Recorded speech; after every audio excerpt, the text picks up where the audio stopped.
Hello, Emma. Hello, Jemima. How are you today? Very good, thank you. How are you? Yeah, I'm really well, thank you. Really, Good. really Excited to be back as always. I love these. well. Love recording them, Me love doing too. them. Yeah. And you're going to love today, I think, because we're talking about the universal emotion, the insidious, hideous emotion of shame, which Mm, is, gets a lot of people right in the feels, doesn't it? And so this is quite a biggie, and I can't wait to jump in yeah. today. Yeah, absolutely. Deep one. And I'm going to make a few references to materials that have really helped me with like working on this in the past. But I mean, to start with kind of a question, how often in a day do you reckon that, you kind of self-flagellate or blame yourself for something? I should have done that, should have Hmm. done that, should be better at that, should have done this 2 weeks ago, blah, blah, blah, blah. Blah, blah, blah, blah, blah. Yeah, I considerably less than I used to. I'm pretty good at not doing that these days. But the thing that does get me is procrastination, and I haven't done that and I should have done that. That's kind of where it shows up. Gotcha. So I wouldn't recognize that immediately as shame, but that is it's the kind of doing half a job, leaving the room, coming back and go, oh, I haven't finished that. Yeah. That kind of thing as well. Yeah. Oh, yeah. I haven't posted on social media again today. There's that. That's where it. Mm. But I used to quite often break things by accident, like smashed glasses and stuff. It seemed to be all the time, and I would really beat myself up for that kind of thing. Tiny things that just didn't matter. Yeah. And I used to be extremely hard on myself and couldn't look in a mirror and all that stuff for a long time.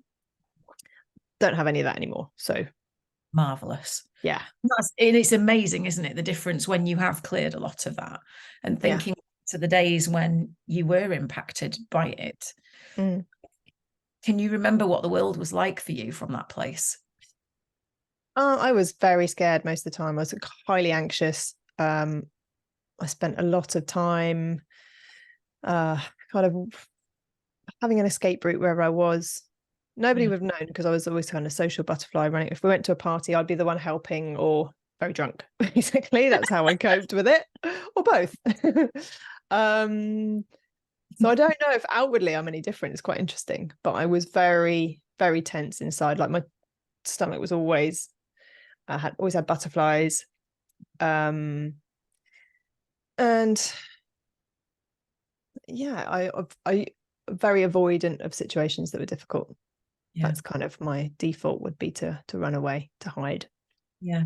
And it's funny how it shows up, isn't it? Because I mean, it's going to be different for everybody. Mm, But one of the things that really impacted me, in my kind of learning about this, and I wouldn't, I mean, I'm not Brene Brown, right? I'm not a shame expert per se, only in the sense that of my own self-shame. And like you, I've been incredibly hard on myself because, mm, you know, didn't feel good enough, didn't feel slim enough, didn't feel funny enough, didn't feel whatever. And through my younger years, if you like, through specifically through teens and early 20s, I mm. had a string of um literally being dumped by a boyfriend because they wanted to, and I quote, be with somebody better. Right. Ooh, Yeah. And so imagine everything that you dread is true about yourself, all the crap stuff. mm. Think, oh, I do.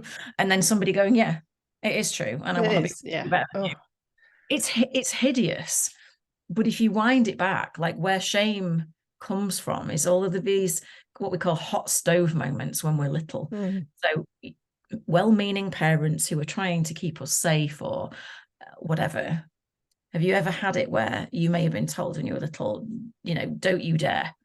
How dare you ask for that? Don't show off, don't whatever.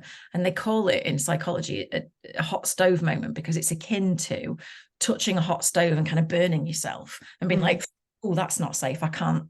So I can't, basically, I can't ask for what I want. I mm, can't be who I want to be. So don't show off, right? I can't be myself. I can't ask for what I want because it's unsafe for whatever reason. And therefore, we pull that through to adulthood oftentimes, and unless and until we catch it, we don't take up space in the world. we put up with second-rate relationships. We spend too much money this is a personal thing, spend too much money trying to buy somebody's approval, right? Going into debt, things like that, subsidizing other people, especially partners who don't pay the way, and inviting all of that kind of stuff in. And it might be just something as simple as not asking for a promotion at work because we don't feel we deserve it. But actually shame is, I mean, I love Brene Brown's work anyway. Yeah. Times, but it's been a real eye-opener looking at all of the different teeny tiny ways that little ounce of shame in your system can just shut anything else down that is about receiving abundance, joy, happiness, peace, you know, even like good sleep. I work with people at the moment. There's a couple of people who are chronic insomniacs, like not sleeping and not showing up in life and taking up the space that they want to take, and saying what's on their heart, you know, because they've been told fundamentally they are not good enough by people that they love, like their mother, like their father, you know, and you just, it crushes you. Yeah. And it can be so subtle as well. It doesn't have to be like as blatant as someone saying you're not good enough. It can be a it can be a look, it can be a that, because I'm quite a sensitive person, and a look or something like that is like being hit for me. It's like really hits in my body. I really feel it. So I was, you know, learned to be a people pleaser and make sure that didn't happen, and get everything right, try and preempt the next step, what's needed, be incredibly helpful so that I'm in the good books the whole time, basically. And that was my way of dealing with it. Totally. And knowing you like I do, I would hazard a guess as to say it's like that for most, or if not all, empaths and highly sensitives, right? Because that's what we do, right? We try and control the temperature in the room so that we feel safe. Yeah. By making sure that everybody else feels good. Yeah. And you're at the bottom of the list, basically. Yeah. And woe betide us if we don't succeed in that. Right. Yeah. And which is an impossible task, because you can't make everyone else happy. And even if you only focus on one person, make them happy, that doesn't work either. It's got to be you. Exactly. Even if you're trying to manage 12 people, definitely not going to work. Play school, because literally, like, you know, you would save years and years of pain. And then on the flip side, like, I believe this is how we create our own boundaries. So it's important, you know, pleasing yourself, meeting your own needs, making yourself happy, being happy. And it's funny you say that, but I had a session earlier today with some students on how to take this energy work out into the world, into a business. And one of them said, and everybody else nodded along, it's really hard for me to give myself the permission to work with who I want to work with. Right? Not who should. And shame and should, I think, go hand in hand, don't they? I should absolutely do. I'm happy. And I would invite anybody listening to kind of just start listening out for the words that you use. Should is a big one. You know, can't do that because is another sentence that tumbles out of people's mouths really easily. But those feelings of, I suppose, if you're looking at visceral, tangible feelings, certainly for me, and check in with yourselves when you're listening to this, how you think it feels for you. But for me, it's like a shrinking, it's like a contracting, and maybe like a stepping backwards in, you know, in energetic terms into the back body. But, you know, if you're not into that kind of thing, then just think about it like pulling away, you know, make yourself smaller, kind of curling up. Exactly. Curling in. Yeah. I get doom tummy. Doom tummy. Like, what does doom tummy feel like? So I used to wake up with doom tummy. So sometimes you just wake up just feeling like something awful was going to happen, basically. With no apparent reason, you know, just tense, like dropping in the pit of your stomach, that kind of feeling, and just nothing you can do to shift it, basically. Just really like, what have I done? What should I have done? What shouldn't I? It's kind of waking up with a hangover going, oh my God, what happened last night? Rolling through the evening. What did I do? What did I say? You know, we've all been there, I'm sure. Exactly, right. Just going, oh no. Yeah, that kind of thing. Haven't felt that again for so long. It's interesting talking about it. I can feel my tummy going, oh yeah, I remember that. It's And funny. I had that feeling recently. Just I can't remember what triggered it. It was a while ago, recent years. And I was like, this used to be a really familiar feeling. I used to carry this around with me all through my school career, through my early working years. I left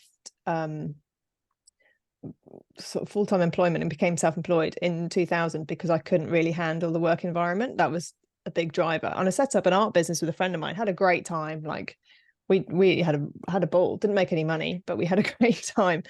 But then one of the biggest reasons for it was I couldn't handle being in society basically in a normal way. Like showing up at work every day was just really, really hard work. I can imagine. And then, you know, add on to that, there's a layer of judgment, I feel, like in the EFT world, we call it the outer casing, right? So there's what's going on, there's how you feel about what's going on or how you're perceiving what's going on. And then there's that layer of judgment around the outside, like a crusty outer casing, that is how you feel about what's going on, right? Yeah. So let's say, for example, I like you've just said, I can't show up as a normal working person, right? And then there's a layer of, or let's say the core is, I have to go to work 9 to 5 at this business and I don't like it. Yeah. The layer around that is, you know, I feel ashamed. And then you've got this outer casing of, it feels ridiculous. Like, just for example, I feel ridiculous that I feel ashamed about that. Yeah. Part of you knows that you shouldn't have to turn up 9 to 5, that if that's not why you're cut out. But we have this conditioning, this layer of shame wrapped around it that tells us we should do this, we should be that, we should say the other and act like this and look like that. Yeah. You know? And then we beat up on ourselves because we're not perfect, in air quotes. Yeah. And those rules and layers come from an inconsistent source as well. Because we've got society, we've got family, we've got schools, we've got teachers, we've got all these different experiences that come into that, and none of that is consistent. There's no one, you know, different cultures have different ways of living, you know, different households have different ways of living. So it ends up being a confused mess of like, am I okay? Am I getting this right? Just you know, slip into the pattern that works the best. Wandering through life, kind of going, and for those of you who can't see what I'm doing, like getting excited and then going, I'm going in this direction, no, I'm not, and kind of yay, and shrinking back again. And you know, this whole, when I close my eyes and I think about what this feels like in your body, or how you can kind of imagine this or perceive it, it feels like instead of a steady flow of energy, like there should be, it's like this jagged up, down, like a seesaw, right? And it's not consistent and it doesn't feel good. It's not stable. And I think, as well as anything else, certainly from my perspective, then the doubt started kicking in, you know, because, and I swear this comes to what we did on a session the other week on another of a previous podcast. I can't remember the episode now, but it was about me giving out hymn books in church.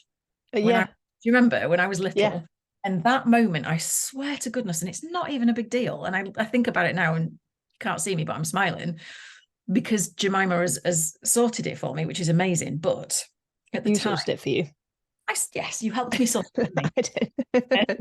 But it was so pivotal because that 5 minutes in my life when I was young and I made it mean something was that I did it wrong and therefore I was inept. And fundamentally, decision made. Unlovable, decision made, and behavior from that point brought in more of the same, right? Because that's what this meat suit is designed to do. And we add another delightful layer on the top of that by judging ourselves for not being able to get it right, when actually this is how the meat suit is designed. And you weren't getting it wrong in the first place. No, people found it amusing what I was doing, and and you made a decision of what that meant for you and what to do from that point on, which may have been right in that moment as well. That's the thing. We respond in a certain way in a moment and it works. So the mind goes, great, that worked in that moment. I felt tense, I did that, and then I felt better. Okay, great, got it. Next time that situation comes up, that's not the same solution necessarily, but the mind will go, oh no, I felt this feeling before and I do a behavior, so I should feel better. but it doesn't work. But the program's in. So we just repeat it, go, I'll try again. Against the wall. Yeah. Should be feeling better by now. But yeah, it's not what you really need. It's crackers, isn't it? And so you look at, if you zoom out and you look at, I think there is a pandemic, you know, if you want to use that word, probably badly timed, but I think there is a bit of a pandemic as it is with shame, because if you look at how widespread it is, you only have to go to a supermarket, you know, up and down the aisle, there will be a parent there with a child of some description. And if you monitor the amount, if you listen in for say 5 minutes and you monitor the amount of positive interaction versus negative shaming interactions, it is mind-blowing. And I'm not, you know, I'm not saying anything negative about the parents. They are in the situation they're in, and that is what's going on for them at the time, whatever. And you think about how that child is then going to grow up associating, don't you dare do that, don't show me up, don't show off, you can't have that, don't ask for sweets. You know, within a 5-minute period, you've had 10 hot stove moments where that child's nervous system is going, it's not safe to be myself, do whatever I want, and ask for what I want and need. And that repetitive message throughout somebody's formative years, I mean, you can see all around you where, you know, where that is going wrong. It's so important to me to get this tapping in, or at least some form of emotional coaching and energy regulation in to the younger generation. Exactly this. So if parents can't feel themselves getting critical and snippy with the kids, it would be an amazing idea to do a little bit of energy work to regulate yourself, right? Because nobody's blaming you. You know, we're not robots. And why are we doing that? Because we want our children to fit into society, to be accepted, to be good people, to not go around, you know, being violent, you've got to respect your environment, you've got to respect people, you've got that. That's why we're doing all that stuff, is because we want our kids to do well. But it has an impact. It does. And if it's not, like, there's a great tip if your kids are fighting, or anyone, like if they get criticism, if your one child criticizes the other one, you have to make them say 3 compliments to counteract it. Okay. So they'll either stop being rude or they'll find 3 good things. So they'll either not want to do it because they don't want to find good things, or they'll stop. And that's a really good, like, if that's a good one for yourself as well. If you criticize yourself, if you say something bad about yourself, then say 3 good things about yourself, just to bring you back to, you know, tip the balance the other way. Love that. And it's so simple. And for all the people out there who is kind of thinking, but I can't say anything good about myself, or I struggle, I can't see my good points or whatever, believe me, it gets easier. It really does. It really does. Yeah. It really does. And even if you just stop the criticism for a start, go, be neutral. That's a step in the right direction. Absolutely. One of my favorite things to do for that is a pattern interrupt, where if I catch myself doing that, I'll sort of gently grab my wrist with the other hand and just say, stop. And what can I, you know, what's the truth about this? And then, like you say, another kind of affirmation or something that's positive to the counter effect. But I think that what's really nice, and what I'd love to do today, is a meditation, like a little visualization meditation thing, whilst utilizing a little bit of tapping. To really help people have a sort of, and don't worry if you can't visualize, just imagine or pretend, right? It's not, you don't have to see it in crystal clear clarity. But when I did this, I shifted a heck of a lot of shame and self-blame. And the premise is that it gives you something sort of visual or tangible for the nervous system to anchor into, to go, okay, I am making a new decision in the here and now to release this. And you don't even have to tell anybody what it is that you're releasing. That's the beauty of it. So there's no admission, there's no self-blame in the process. It's just a really, really lovely way to kind of let it go, if you like. Amazing. Yeah. Your work kind of helps it along. So what do you think to that? Would that be good? Oh, I'd love to dive in. Yes, please. Yeah. Good stuff. Okay.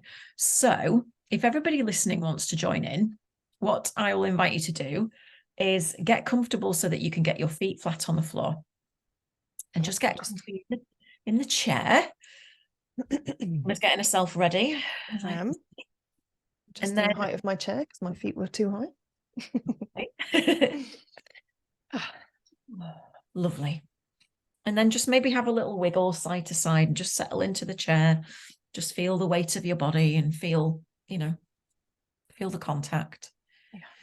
And then I'm going to invite you to just place your hands over your heart center. So wherever that means to you, just cross your hands over. It doesn't matter which one, left or right, goes first. Mm-hmm. And I'm going to have you take 4 deep breaths, but into the pit of your stomach. So you're letting your tummy hang out. You're not just breathing straight up into the chest, and blow it out.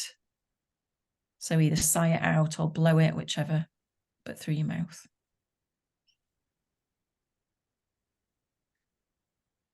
And as you blow each breath out, just place your attention on letting your shoulders and your jaw relax.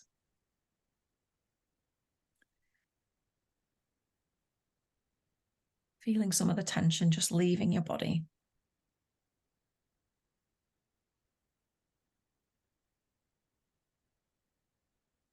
Okay. I think that's around 4 breaths. So what I'm going to now invite you to do is wherever your hands are on your heart, just raise them up a little bit and tap with your fingers where they are. Just tap alternately under your collarbone. So butterfly tapping style at your own speed, and just breathe naturally. And just carry that on. Doesn't have to be in a particular rhythm. Just very gently tapping under the collarbones. And I would like you to imagine that you're in a landscape somewhere outside, and however that is represented to you is perfect. So whether that's a beach, whether it's the desert, whether it's the park or a meadow, whatever is meaningful to you that feels safe and protected and makes you feel happy. And in the sky, in the distance, I just want you to imagine or visualize that you can see something coming towards you. And it's just very gently floating down out of the sky. And you don't feel at all unsafe or threatened, because you realize that it's a balloon and it's floating down towards you. And there's a string attached to the end of that balloon. And it's so close now that you can just reach up, grab the end of that balloon and just gently pull it towards you. And on the end of that string, there's a pen. And it's whatever colour it needs to be to write on that balloon. And there's a message rolled up on a piece of parchment attached to the end of that string too. And as you read it, it says, you can write on this balloon any feelings of shame, of self-blame, or anything else that you really want to release. It doesn't matter what it's about or what happened. You don't have to tell anybody. But I just want you to feel around in your emotions and think about the one thing that you would like to release, that if you did so, would make all the difference in your life. And I want you to take that pen now in your mind's eye and write down on that balloon what it is that you're going to let go of and release. What decision are you going to make right now to release something? And as you write it on that balloon, I invite you to just feel around in your body for any sort of feelings of relief and lightness. And when you've finished writing whatever it is that you're going to let go of on that balloon, I want you to take the string, raise your hand above your head, and let the string go.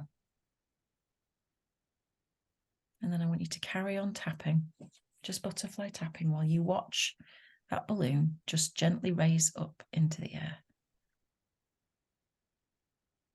And it's moving gently away from you, up and away. And just see it gently getting smaller and smaller and smaller until you can't see it anymore. And then just notice in your body, your mind, your thoughts, your emotions. Notice how that feels now that you've made a decision to release whatever that feeling of shame was. Just notice if there's a pocket of lightness anywhere. I'm going to invite you to fill it with a colour that feels protective and supportive to you. So just imagine it like a haze out in front of you of that colour, sparkling version of that colour. And with every breath in, over the next 4 breaths, just breathe that colour in to the space where you feel the relief and the hole where you released that shame. Just fill it with that beautiful colour. You may see that hole get bigger and expand.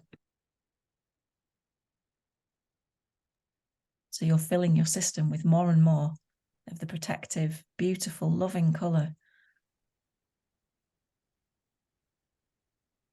And fill your body with that colour. Surround yourself in it. And set the intention that you never have to feel that way again.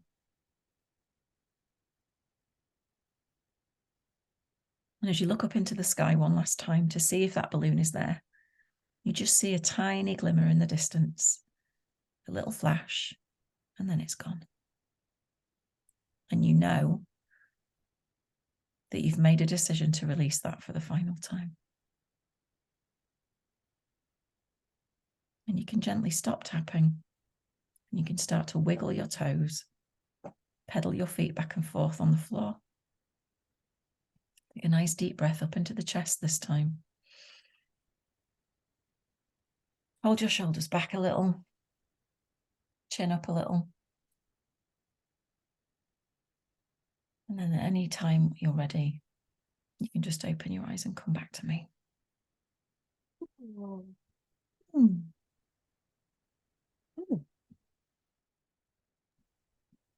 Oh, So how did hello. that? Hello. Oh, it was gone. Mm. Yeah, that was lovely. That was really interesting. What came up? I did a terrible thing when I was 4.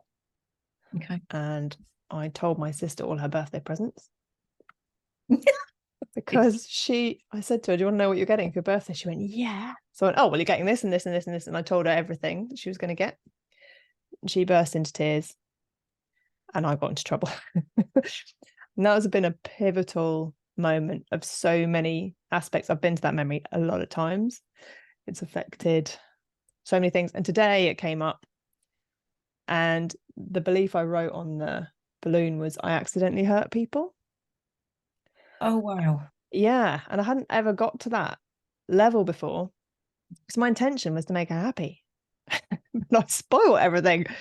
And a few other memories came up, like when my son fell off his bike, I should have been more careful. And, it's like that level of, I don't mean to hurt people, but I did.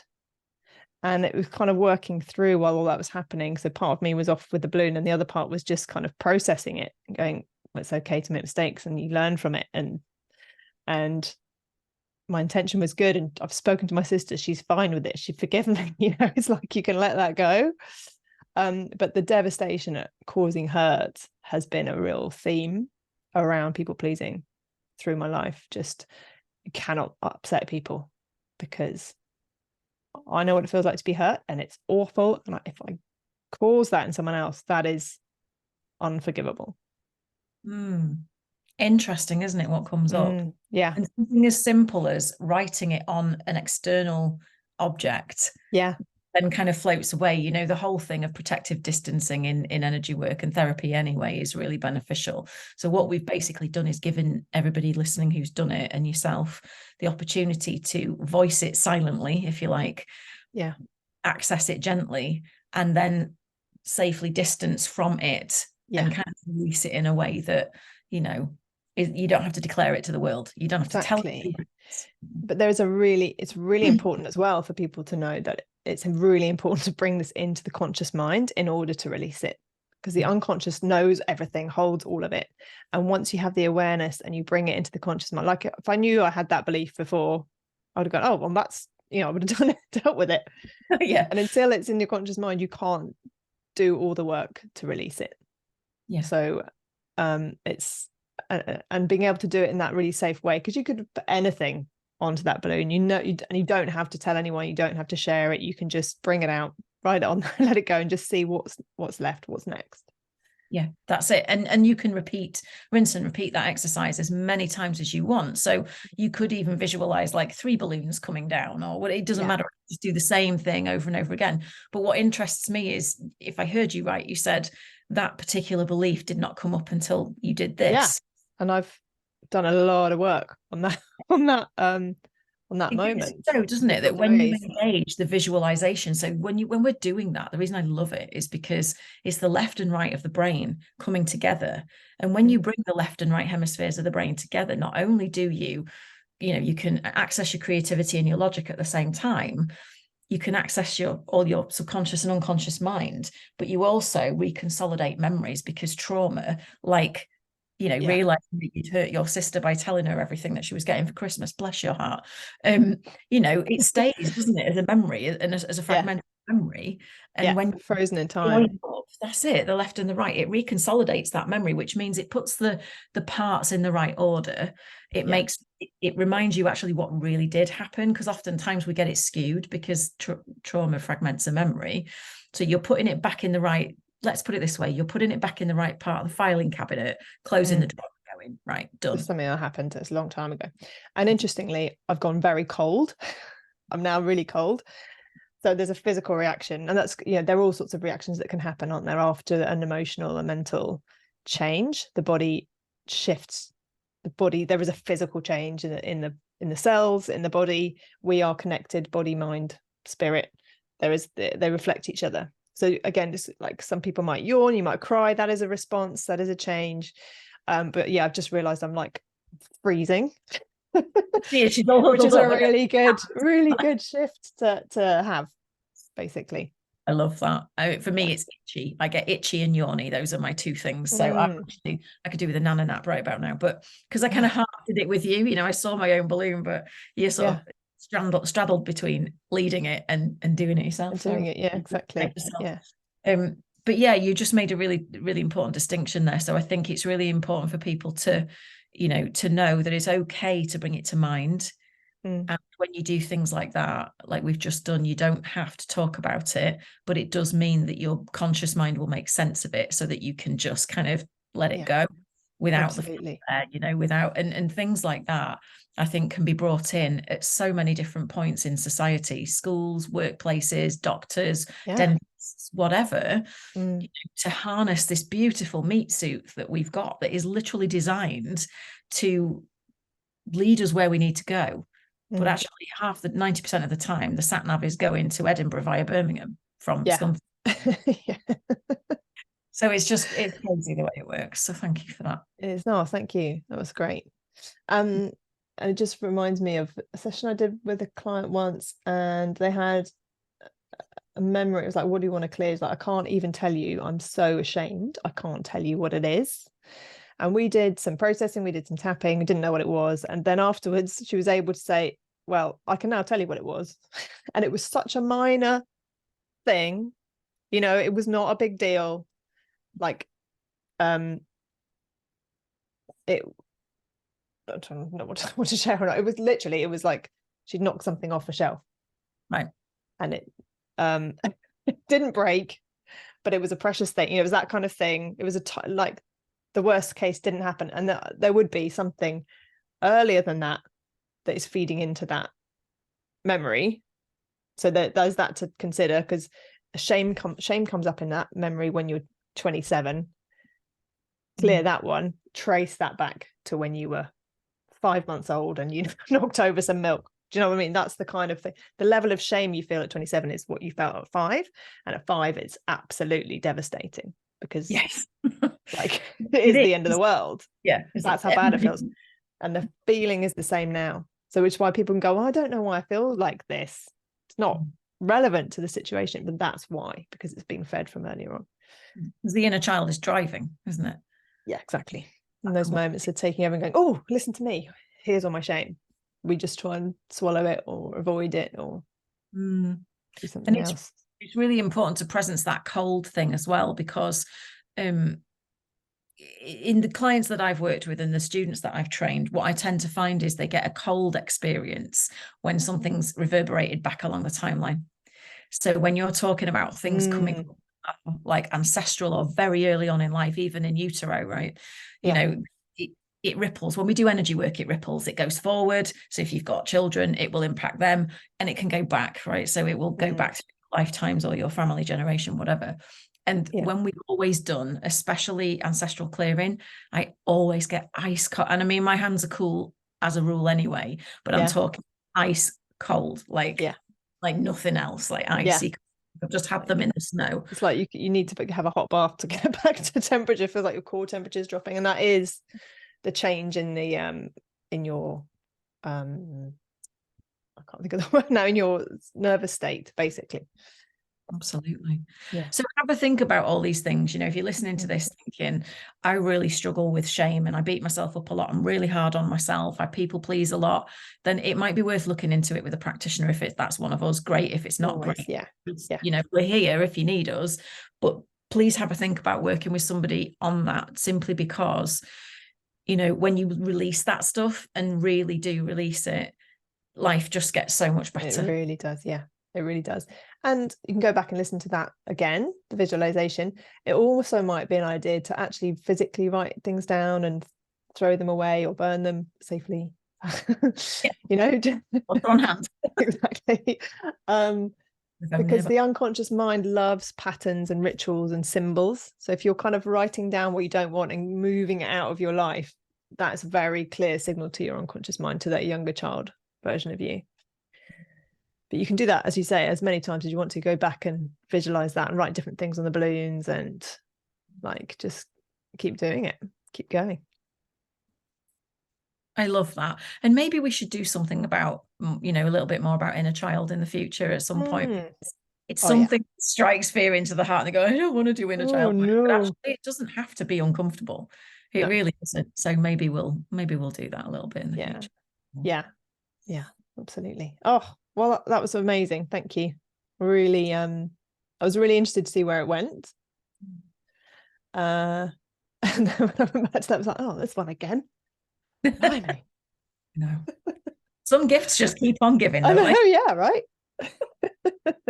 It's been a pleasure, darling, as always. Thank you so much. See you next time. See you next time. Bye. Bye.